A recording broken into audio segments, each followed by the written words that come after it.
सब देखने और सुनने वालों की खिदमत में मोहब्बत भरा सलाम। नाज़रीन, पाकिस्तान के जो अंदरूनी हालात हैं, वो तो आपको पता है दिन ब दिन ख़राब ही नज़र आ रहे हैं। अब जो चीज़ें सामने आ रही है कि इंडिया जो है, वो इस खौफ में मुब्तला है जी पाकिस्तान चाइना के साथ इकट्ठे मिलकर इंडिया को जवाब दे सकते हैं। हमारे साथ हैं सर महमूद। सर क्या देखते हैं चाइना की वज़ह से इंडिया में वाक़ई कुछ इस तरह के हालात है कि उ उसको खौफ है कि पाकिस्तान जो है वो इंडिया को मुँह तोड़ जवाब देगा अगर कुछ इस तरह के हालात हुए तो? देखें, अभी तक तो ये हुआ कि जो चाइना का ही जो अकलीदी किरदार रहा है सारी जंग में, दो ही बंदों का रहा है। 2 अरब आबादी है मुसलमान मुल्कों की। इसमें सियासतदान भी हैं, ताजिर भी हैं, बड़े बड़े स्कॉलर भी हैं, फकर भी हैं। हुँ, तो जंग शुरू हथियारों से चीन की हुई और रोकी ट्रंप ने है। तो चीन का किरदार तो कलीदी रहा है। उसके बाद ट्रंप कहता है कि मैंने ही सारा काम किया है। तो बजाय तो ठीक लगती बात यह है कि चीन के जो जैमर वगैरह थे जिन्होंने काम किया है। लेकिन आज आपने देखा कि इंडिया के अंदर इंडिया ने एक नया इल्जाम लगाया कि जी पाकिस्तान का शाहीन मिसाइल जो था वो पाकिस्तान ने इस्तेमाल किया है इस जंग में। जी। जो एटॉमिक साथ लेके जाता मवाद लेके जा सकता था। दूसरी साइड से अगर माना जाए तो अल-फतेह जो है इसके बारे में कहा जाता है कि वो भी ले जा सकता कैरियर है। तो वो उसका तो पाकिस्तान ने ऑफिशियली माना हुआ कि अल-फतेह हमने फायर किए हैं। इंडिया अब केस को और तरीके से बिल्ड करना शुरू हो गया है। जी। और आपने देखा कल से सवालकारी भी शुरू हो गई है। अब इस साइड पे बिलावल सवालकारी करेगा और उसके बाद जनाब इसहाक डार साहब करेंगे। हुँ, और इंडिया ने अपने सवालकार जो है दुनिया जान में भेजने शुरू कर दिए और वो केस को बिल्ड करना है बिल्कुल और तरीके से करने लगा है। तो चीन वाला किरदार कलीदी किरदार था। लेकिन सवाल एक बहुत बड़ा सवाल जो हमेशा से सबके जहन में रहता है कि क्या यूरोप की, अमेरिका की, वेस्टर्न कंट्रीज की या जो जो है उनकी टेक्नोलॉजी मात खा जाएगी चीन से, यार वो सारे खामोश होकर बैठ जाएंगे। या फिर ये होगा कि वो सब ने खेला है, चीन को मैदान में उतारा है उन्होंने। चीन की जितने भी सीक्रेट थे वो सबने आगे हैं और दूसरी साइड पे अब इंडिया को ये कहा जाएगा कि तुम हमारा माल खरीदो। जैसा कहा जाता है कि M35 जो है उसके अमेरिका के वो खरीदे जा रहे हैं और उसके बाद लगातार माल आ रहा है, उससे इसराइल से भी आ रहा है। हुँ। कुछ चीजें फुटेज हमें दी जा रही हैं। इंडिया चुप करके बैठेगा, बड़ा मुल्क है, बड़ी इकोनॉमी है, तो यकीनन चुप करे। शिकस्त तो उसको हुई है, ये नुकसान तो उसको हुआ है। जो मोदी जिस तरह दौड़ चढ़ा था, जो उसका ख्याल था कि मैं इसमें एक कलीदी किरदार मेरा होगा, वो तो नहीं, नुकसान हुआ उसका। तो इसलिए चाइना का किरदार भी अपनी जगह पे है। इंडिया किस तरह की खरीदारी कर रहा है, किस तरह की उसका अप्रोच है, किस तरह के मामलात हैं, ये सामने आ रहे हैं। आपने दूसरी साइड पे देखा होगा कि सिंध के अंदर मातली में एक जैश ए मोहम्मद का जी। एक करीबी जो है वो मौलाना मसूद अजहर का साथी जो है वो मारा गया। उसका इल्जाम भी लगाया जा रहा है। इससे पहले लगाया जा रहा था, पाकिस्तान कहता था कि जी कुछ जगह पे राज जो है वो दहशतगर्दी करवाती है, तो वो बड़ा मारा गया। हुँ। तो ये सारी मिला के इस तरह की सूरत बनती है। अच्छा, एक चीज़ बड़ी अहम है यहाँ पे कि हमारे जो सियासतदान हैं, जिस तरह उनकी बातें होती, इस पर बात हमने की थी कि मैं स्विमिंग पूल में था, नहा रहा था और फिर अभी हनीफ अब्बासी का एक बयान है कि मैंने कहा तरबूज काट के लाओ। ये बातें करनी ज़रूर होती है। यहाँ से आप देखते हैं कि ये कितने सीरियस है इनकी बातों से? अच्छा, बड़ी अफसोसनाक खबर बात है। इस तरह की बातें जो हैं, ये एक पहली बात तो ये है कि ये इस बात को बताती हैं और खुद बता रही हैं कि इनका इस हुकूमत के अमल दखल कोई है नहीं है। इनको पकड़ लाया गया है। इनके पास जो है वो ना कोई इख्तियार है और ना इनसे कोई सलाह मशवरा किया जाता है। ये अलग बात है कि पंजाब के जो तर्जुमान है वो सारा नवासी को क्रेडिट दे रहे हैं कि उसने किया, सब कुछ किया। नवासी हम पहले भी बात कर चुके थे, जब वज़ीर आज़म था उसने कहा कारगिल की जंग में मुझसे नहीं पूछा गया है। हुँ, अब जब वो एक सिर्फ MNA है तो वो सारी जंग डिजाइन कर रहा था, क्योंकि बातें कोई भी मानने के लिए तैयार नहीं है, या अकल मानने को तैयार नहीं है। शहबाज शरीफ साहब 2:30 बजे कहाँ से नमाज होती है पाकिस्तान में, और 2:30 बजे वो स्विमिंग पूल में थे और उनको कहा गया है। और जबकि कहा जाता ही है कि जी हमने सुबह की नमाज पढ़ी है, उसके बाद जमात करवाई है, जिस तरह सारे बासी ने कहा है। हुँ, और जावेद चौधरी ने भी कहा जी कि चीफ ऑफ आर्मी स्टाफ ने जमात करवाने के बाद उसके बाद वो हमला हुआ। अब ये दुनिया की वाहिद जंग थी जो रशिया 3 साल से सर पीट के मर गया, सुपर पावर थी। दूसरी साइड पर रशिया यूक्रेन था, एक कमजोर सा मुल्क था। लेकिन उसका उसके दूसरी नस्ल आप फिर देख लें कि गजा में कि 3 साल से इसराइल जिसके पास ताकत थी, इख्तियार था, दुनिया जान के जदीद हथियार थे, दूसरी साइड पे हमास थी, नेते लोग थे। लेकिन 3 साल से जंग उनकी भी चल रही है। पाकिस्तान की वाहिद जंग है जो फजर की नमाज पढ़ के शुरू हुई है। अब नाश्ता अंडा पराठा पकड़ने से खत्म हो गई है और उसके बाद उसका जश्न जारी है। उसका जश्न जारी है, जंग से जश्न लंबा हो गया है। तो समझ नहीं आ रही सारा था कि यार किस तरह का खेल था। जिस तरह का कहा इंडिया के जो सलामती के वजीर है उन्होंने कहा जी कि हमने तो उनको कहा भी था कि हमने हमला करना है। तो उन्होंने अभी डार साहब ने कहा कि नहीं कहा, लेकिन डार साहब ये वही है कि जो करोड़ों की करप्शन के केस में जहाज पे बैठ के हकार बासी के साथ चले गए थे और उसके बाद वापस आए तो वो वजीर खारजा है और उसके बाद उन्होंने वजीर खजाना बने थे और 76 करोड़ जो उन्होंने अपनी जो बकाया तनख्वाह थी वो भी वसूल कर ली थी उस दौर की। तो जहाँ तक आपने बात की पाकिस्तानी सियासतदानों की, अजीब सी बात है कि आप कभी इनको इनको सुने या पाकिस्तानी एंकर को सुने, आपको यकीन आती है कि किस तरह के लोग हैं, किस तरह की बातें करते हैं, गैर सीरियस बातें हैं। आप असेंबली के अंदर तकरीर उठा के दिखा ले, दुनिया जान की पार्लियामेंट में आजकल क्योंकि वो ब्रॉडकास्ट होती हैं, देखते हैं लोग, इनके अंदर कभी आपने सीरियस ऐसे देखी, इनके जाती मामलात होते हैं, जाती पॉइंट स्कोरिंग होती है, जाती वो जिस तरह वो चमोटे वाला टीम नहीं होती है पाकिस्तान के अंदर, पंजाब के अंदर होती है। ये लगता ही है कि असेंबली में चिमोटे लेके जाते हैं, बस वो चिमोटे ही उनके चलते हैं और उन चिमोटों पे वाह वाह होती है। वो वजीर आजम हो, वो अरकान असेंबली हो, कैबिनेट के हो, मेम्बरान हो, आपने ऐसा ही देखा कि आप कभी इनके सीरियस बात करते हुए देखेंगे। तो ये तो ऐसे ही है जी, वो आप किसी को भी सुन लें, वो उसको क्या नाम है, कादर पटेल को सुन लें, गाली मोहम्मद को सुन लें, ख्वाजा आसफ जो सबसे सीनियर पार्लियामेंटेरियन है उसको सुन लें, हनीफ अब्बासी को सुन लें, उसके बाद बाकी सबके नाम आप एक एक आप चेक करते जाएं, आपको कभी को सीरियसनेस, हाँ कुछ बलोच कोमपरास कुछ लोग जो सेकुलर माइंड के हैं वो कुछ बात करते हैं, कभी उनकी बात से लगता है कि ये पाकिस्तान के इश्यूज को डिस्कस कर रहे हैं, बात कर रहे हैं, ये जो बात कर रहे हैं इस बात के पीछे एक सोच है, फिक्र है। तो वरना ये तो देखें, ये तो जो पार्टियों के नाम पे आते हैं तो ये तो सिर्फ हाजिरी लगाते हैं और आपको देखा कि आप किधर तरह फूट के अपने लीडर की तरफ देख रहे होते हैं कि मैंने जो है वो डिलीवर किया और वो मेरी हाजिरी लगी नहीं लगी, हाजिरी लगाने जाते हैं। अच्छा, एक और चीज़ ज़रा बताएँगे हमारे देखने वालों को, ये ये जो दौरा था ट्रम्प का, उसके बाद वो खुश नहीं गया, कुछ ऐसी चीज़ें सामने आ रही हैं। देखिए ट्रम्प साहब का बुखार ये है कि मैं शायद मैं जब जाता हूँ तो फिर लोगों के खजाने वो खुल जाते हैं और उसके बाद वो किसी से खुश नहीं होते हैं। वो खुश इसलिए होते हैं, आपने देखा, और उनका जो जो कहीं बोलने का वो वो देखते नहीं है, सुनते नहीं है, सोचते नहीं है। वो अमेरिका के इतने साल की पॉलिसी जो है उसको नहीं देखते हैं, अमेरिका के ताल्लुकात को नहीं देखते हैं। अमेरिका बड़ा मुल्क था, उसकी बड़ा किरदार भी रहा है, लेकिन जिस तरह आके उन्होंने यूरोप वालों के खिलाफ बोला, 28 मुल्क के हैं, सारी उम्र यूरोप अमेरिका के साथ रहे हैं, ताकतवर मुल्क के हैं। उसके बाद इनके पास दुनिया की तकरीबन 48 करोड़ आबादी है इनकी। तो उन्होंने कहा जी कि मुझे तो इनसे नहीं है, मैं तो इनकी मदद करता रहा, मैं नील को समुद्र के पार बैठा हुआ हूँ।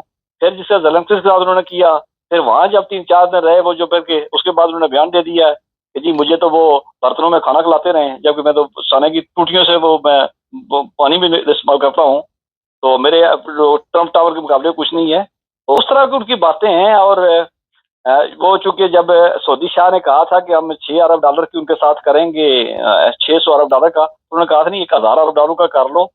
तो जब वो $1,000 कर रही है, 10 अरब का कर ले, सऊदी अरब ने उस हफ्ते को करना क्या, कहाँ इस्तेमाल होना था, ये भी एक अलग बात है। तो ट्रम्प साहब का जो बयान आया है, अगर वो बयान सच है तो, लेकिन उसके बाद आपने देखा कि सऊदी अरब का एक फौरन बयान आया कि जो उन्होंने कहा कि अलियान गजा को हम लीबिया में शिफ्ट करेंगे, तो वो मोहम्मद बिन सलमान का बयान आया कि इस तरह की कोई बात काबिल कबूल नहीं है।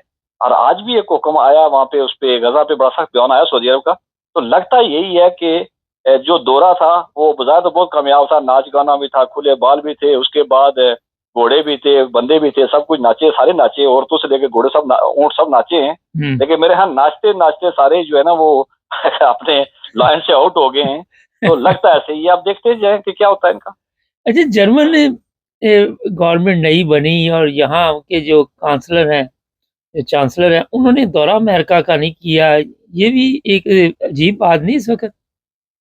देखिए हम बड़ी एहतियात से बोलेंगे क्योंकि जर्मन गवर्नमेंट चूंकि बहुत सोच समझ के बोलती है और बहुत ही रख रखाव वाले हैं ये पूरी कौम जो है, तो हम बहुत सोच समझ के बोलेंगे। मुमकिन है हमसे कोई गलती हो रही हो कहीं पे, हमें अंदाजा ना हो। हम सिर्फ अच्छे लफ्जों में ही यह बात करेंगे, हम कोई पॉलिसी की बात नहीं कर रहे हैं। जो हमने देखा जिस तरह ट्रम्प साहब आए, ट्रम्प साहब का इलेक्शन था, तो उसके बाद चूंकि पुरानी जो बाइडेन हुकूमत के साथ बहुत अच्छे तल्लुकात थे और हमेशा से रहे भी हैं। अमेरिका का इंसार रहा है, जर्मनी पर रहा है, जर्मनी का दफा के मामले में अमेरिका पर रहा है। लेकिन ट्रंप साहब के इलेक्शन से जीतने पे शायद बहुत सारे लोग खुश नहीं थे यार।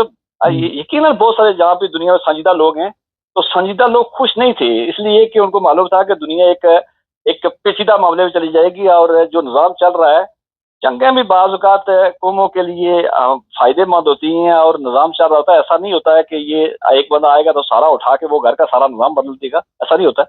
अच्छा, जब ये इलेक्शन हुए तो यहाँ पे कोई इतनी बड़ी खुशी नहीं थी। फिर दूसरी बात आपने देखा कि यहाँ की एक तंज़ीम जो है, जो जमात जो तीसरे नंबर पे आई है, उसके एलन मस्क ने खुल के इलेक्शन से पहले उससे खुल के जो है वो उसके हक में बोलना शुरू कर दिया।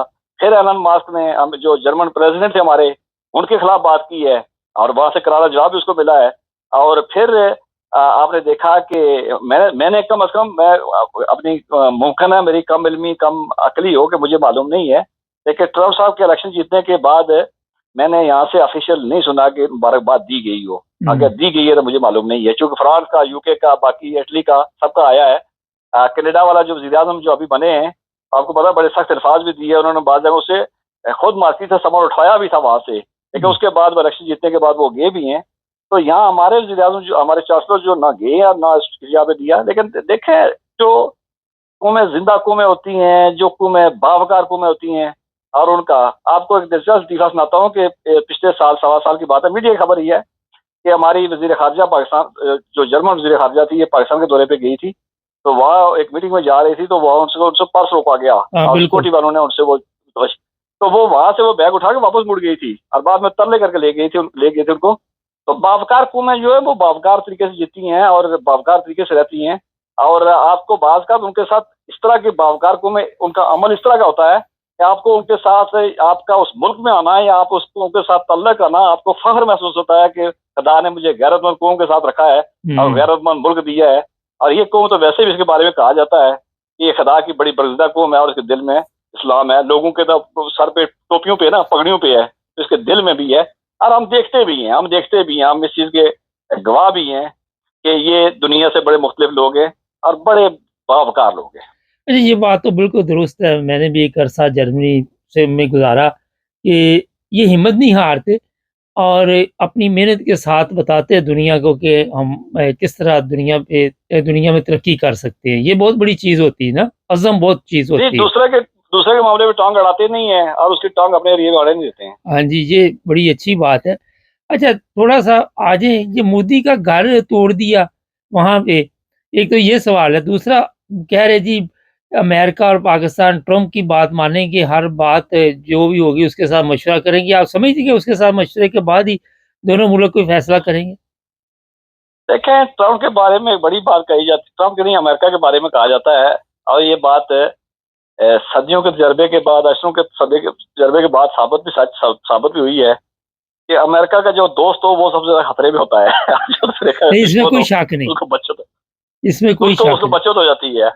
आजकल ट्रंप का हाथ जो है वो पाकिस्तान के सर पे है। उसने, आपको याद होगा 3-4 हफ्ते पहले उनका बयान आया, उनके जिम्मेदार बंदे का बयान आया था, शायद वाइस प्रेसिडेंट का आया था, कि चाइना वाले बुट है और ये ऐसी 2 नंबर चीजें बना के मार्केट में बेचते हैं। और वही चीन, चाइना जिसने इस जंग के अंदर एक कलीदी किरदार अदा किया और उसकी टेक्नोलॉजी ने। तो जब कि ट्रंप साहब परसों जाते हुए कह रहे थे कि जी पाकिस्तानी जो हैं ये बड़े जो है ज़हीन लोग हैं और कुछ ना कुछ बहुत अच्छा बनाते रहते हैं। अब इसका मकसद क्या है, बात क्या है? ये मक्खन कहाँ तक लगाना है, किस जगह पे लगाना है, कौन सी अंगली से लगाना है, ये तो ट्रंप साहब बेहतर जानते होंगे। दूसरी बात ये है कि हमने पहले भी बात की थी कि ईरान के मामले में अब अमेरिका ने इंतखाब करना है, ईरान या पाकिस्तान, ठीक है कि नहीं? इन दोनों मुल्कों में से, चूंकि ये हम नहीं कह रहे, आज से 10-12-15 साल पहले कुछ मुल्कों को मार्किंग की गई थी, तो अब उसी एक खेल का हिस्सा है। पाकिस्तान, जिस तरह के पाकिस्तान के हुक्मरानों के, उनसे तो आप किसी अक्ल शऊर की आप उम्मीद रखते नहीं है कि कोई सोच समझ की बात करेंगे। वो एक उन्होंने पकड़ के दे दिया था वो पिछले दिनों उनका, तो वो फिर पूरा हफ्ता नाचते रहे कि जी ट्रंप ने हमारा शुक्रिया अदा कर दिया है, बंदा तो उन्हें पकड़ के दिया है तो शुक्रिया उसने अदा कर दिया है। अभी कल से वो नाच रहे हैं कि उसने कहा है। तो जहां तक तल्लक आपने मोदी की बात की, कि देखें इंडिया पाकिस्तान 2 मुल्कों के अंदर ऐसे मामलात बन चुके हैं, ऐसे लोग तैयार हो चुके हैं, ऐसी जमातें तैयार हो चुकी हैं कि जो ना सोचती हैं, ना समझती है, ना मुल्क की वक़ार है, ना उनको इंसानियत है, ना अखलाकियात है, ना कुछ है, वो जाहिल हैं। आप देख लें यहाँ पे कि पाकिस्तान के अंदर कोई तंज़ीम है जो पागल कुत्तों की तरह भौंकती फिरती है, और इंडिया में आप देख लें कि वो कुछ लोग हैं वहाँ पे, एक मज़दूर है, गरीब है, मुसलमान रेहड़ी वाला जा रहा होता है, तो उसको पकड़ के उसको कहते हैं नारे मार, भगवान के नारे मार। उसके वो आपने देखा बात चीज़ ऐसी, और उनको तंग करते हैं, रेहड़ियाँ उल्टती है। इस तरह की इंताफ संदी वहाँ भी बढ़ चुकी है, और वो इंताफ संदी हमने पहले बात की थी कि ये रद्द अमल है जो हमने किया 70s के बाद वहाँ बनना शुरू हुई। अब वहाँ उनकी भी नाक तक आ चुकी है, और हमारा तो खैर वो माथा भी डूब चुका है। अब देखते हैं कौन पे क्या होता है। तो बिल्कुल हमला हुआ होगा, क्योंकि मोदी साहब ने जिस तरह किया है। लेकिन देखें मोदी क्या करता है, किस तरह के हालात बनते हैं, ये बहुत सारे लोग कहते हैं कि शायद अगले हफ्ते 10 दिन में अंदाजा हो जाएगा। बहुत शुक्रिया सर आपका। जाज़ाकल्लाह जी। ये थे जनाब सर महमूद, ज़बरदस्त तरीके के साथ आपको बताया। वीडियो हमारे पास है कि मोदी के घर पे हमला हुआ है। मुसीबत ये है कि मोदी के लिए अब बन गई है जनाब मुसीबत कि वो कहते हैं आपने ये पंगा लिया क्यों?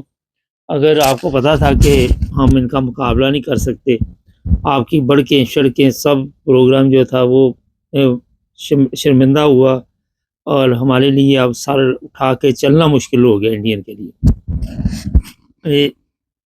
आज ही एक मेरे जानने वाले पाकिस्तान से आए, वो कहते हैं रास्ते में शायद तुर्किश एयरलाइन पे आए, तो वो कहते मुझे इस्तांबुल में एक इंडियन मिल गए स्टूडेंट, और उन्होंने मेरे साथ ट्रैवल किया। कहते इंग्लैंड उतरे, और मैं हैरान था कि उनको कोई सवाल नहीं किया इमिग्रेशन ने। ये बहुत बड़ी बात मैं आपको बता रहा हूँ। जो मेरे जानने वाले थे उनके पास यूरोपियन पासपोर्ट था, तो ये तो ऑटोमेटिक वो जहाँ से लगा गेट वहाँ से बाहर आ गए। तो कहते इतने टाइम में वो भी बाहर आ गए। तो मैंने पूछा कोई सवाल जवाब नहीं किया आपसे? वो कहते नहीं। मगर अगर पाकिस्तानी होते तो वो उनको साइड पे बिठा देना था स्टूडेंट को, फिर सवालों की बारिश भी हो जानी थी। कई दफ़ा ऐसे भी होता है, इंडियन के साथ भी होता है। मगर मेरा ख़्याल है कि हमारे जो पाकिस्तानी हैं उन्हें भी कुछ सीखना चाहिए, अपना सिस्टम बेहतर करना चाहिए, बजाय ये बताते रहे सियासतदान के मैंने कहा लाओ तरबूज काट कर। इस तरह की बहकी हुई बातों से एहतियात करनी चाहिए। आप मीडिया पे आते हैं तो कोई पायदार बात करें, कोई समझदार बात करें। नाज़रीन, अमेरिका की मैं थोड़ी सी मिसाल दे देता हूँ। अभी सर ने भी आपको बताया, मेरा एक अमेरिकन कंपनी के साथ बिज़नेस मैंने किया था, और मैं हैरान था कि जब तक उसको मतलब था उस बंदे को, उस कंपनी को, वो मुबारक करते थे। लेकिन जैसे ही उसने छुरा घोंपने का प्रोग्राम बनाया तो माथे पे आँखें रख ली, और अपने मतलब था कि ये अमेरिका से ठीक चलता है। तो जब ये एकदम आँखें बदल ले तो समझे फिर इनको कोई एहसास नहीं होता कि क्या हो गया है, किसी का कितना नुकसान हुआ, कोई किस अज़ियत में गुज़रा है, क्या उसकी मेहनत कितनी थी। तो पाकिस्तान के साथ कई दफ़ा ऐसे हुआ।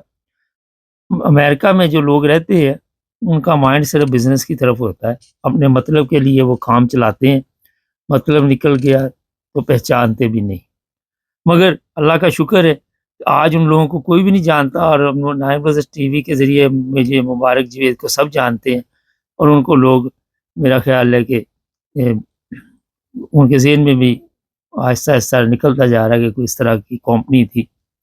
मेरा प्रोग्राम भी वो देखते हैं, शायद उनको ये मैसेज मिल जाए, लेकिन उनको भी पता चल गया होगा। चैनल को सब्सक्राइब करें, जुड़े रहें हमारे साथ ताकि और भी प्रोग्राम देखते रहें।